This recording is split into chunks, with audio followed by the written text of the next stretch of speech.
So here, I will need a bit of flour. So assuming the dough hasn't stuck too much on the board, you can use the scraper or not. And I will just dip the back of the baguette in the flour. So just a little bit of flour on the back and not much, if any, on the bench. Light degas. So my seam is up. Yeah, the seam of the burrito or the cylinder is up. Light degas. And I fold over like this. Then I'll turn it and I fold it over one more time. Gentle, gentle, gentle. Gentle, gentle, gentle. And then I'm trying to keep it as tidy as possible. And I put my thumb in over the seam and my index brings the top over like this. See how I'm doing that? And then I use just this bottom part of the palm of my hand to close that seam nicely. So now, this is a little bent, eh? So now, I want to have one nice seam, and it's important not to have too much flour here, because then the seam doesn't close nicely. And now I want to start to stretch it. And for this one, I'd like us to make the points a little bit pronounced. So a little bit pointy.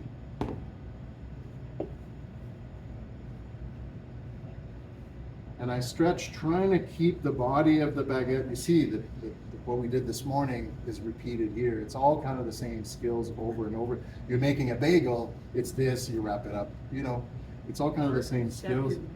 But this is, I noticed that with all of your scrapers that are a little bent. Yeah, most of them are. Yeah, I think that, you know, I bet you the metal comes in a roll. Yep. But they make these and they haven't straightened them out quite enough. I'm not going to do it. All you need is just to kind of like put pressure on it, because what it does is it picks up wood. It's your fiber. How much wood should chip in? How much wood should be in a baguette? All of it.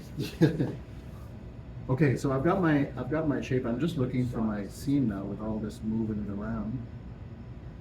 So what I want now, it looks like my seam is right here. And what I want is the seam to be up on the couche. So I'm going to pick it up, place my baguette on the couche. Couche, by the way, is the French word for lay down. It's the French word for go to sleep. It's also the French word for a diaper, but we're not going to. Yeah, couche. It's, yeah. Couche. Couche, yeah, it's the French word for laying down, going to sleep.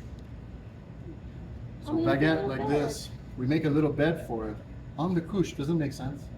Yeah. Yes. It's a blanket. It's like, it's poetic. You needed to sleep. You know, when I was a little kid, I couldn't speak English at all. I spoke only French.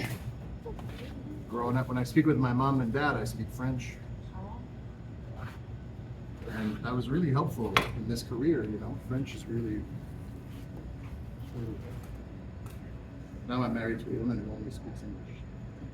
And I have one kid who barely speaks at all. Okay, I'll do that again. Light degas. I fold. I turn it over.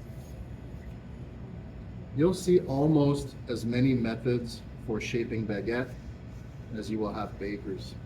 This is one way. It's a way. I think I'd like you to give it a try, the way that I'm showing you here, okay? If you're able to get really good results in a different way, that's fine. But I think it'd be nice if you tried it. Is it similar to what you did in the other class? No. No, okay. Yeah, not Like- really. I don't think my memory serves correct. It's like the first kind of fold is similar, but then you have to like let it sit in the pre-shape and then you roll it out into the So now you know two ways. No? Okay.